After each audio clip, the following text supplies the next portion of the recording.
Hi, 4th graders. Welcome to Unit 9, Lesson 6. Today we're going to explore circle graphs. Now, a circle graph can show parts of any kind of whole. A circle graph looks different than any of the other graphs we've been studying, however, because you actually make a circle and then split that circle into parts to show the data. This one says, Cleon gets $10 from his parents each week. The circle graph shows how Cleon spent his money last week. So this is what the data is showing. It's showing the money that he spent last week.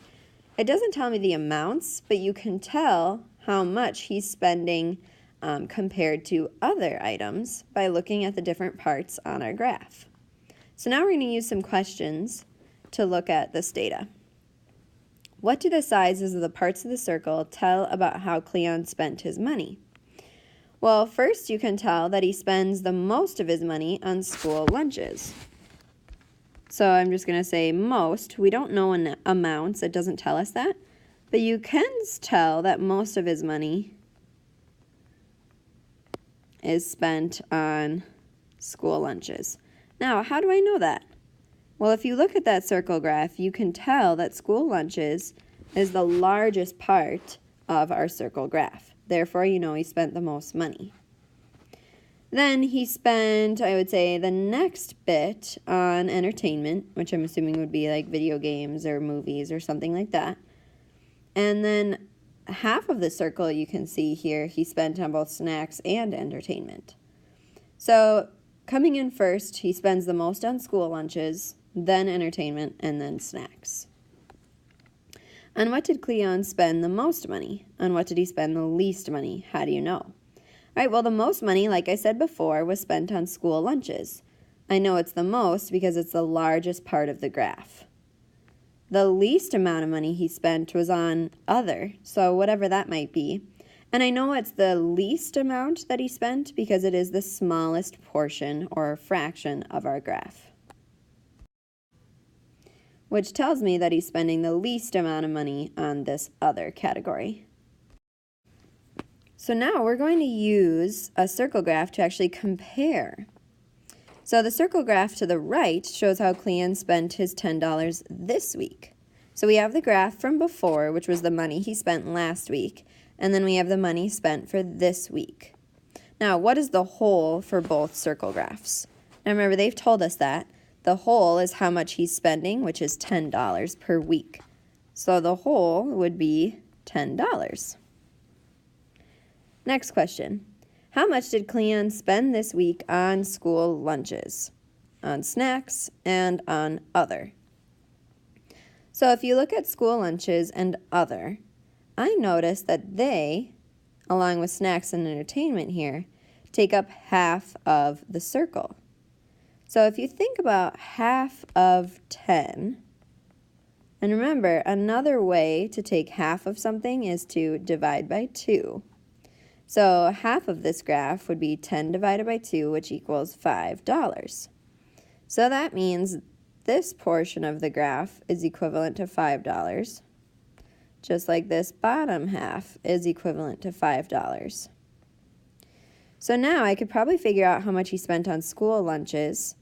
It's a little bit more than other, so I could assume that he spent probably $3 on school lunches and $2 on other. So first I'll do school lunches. I'll abbreviate by doing an SL. He probably spent about $3. Notice I split it in half first to figure this all out. On other, I'll represent with an O. He probably spent about $2.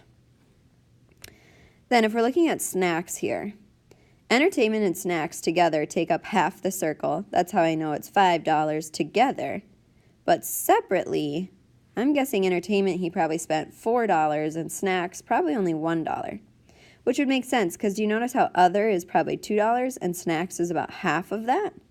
So that means snacks he probably spent about $1 on. On what did Cleon spend more this week than last week? Okay, so let's answer that question first. I'm noticing that he spent more on, notice the entertainment wedge is bigger on this week than it is last week. And notice the other wedge is also larger. So he spent, I'm just going to abbreviate here, more this week on entertainment and other. All right, let's look at the next question. On what did he spend less? So he spent less on, oh, it looks like he spent more on school lunches last week. So that means this week he spent less on school lunches. So there's one part of my answer. Now, I'm noticing this. I'll just explain in words here. The school lunches piece is smaller this week than it was last week. So that's how I know he spent less. He also spent less on snacks this week. The snacks last week was a much larger wedge, which means he spent more last week, and this week he spent less. So I'm also going to write snacks.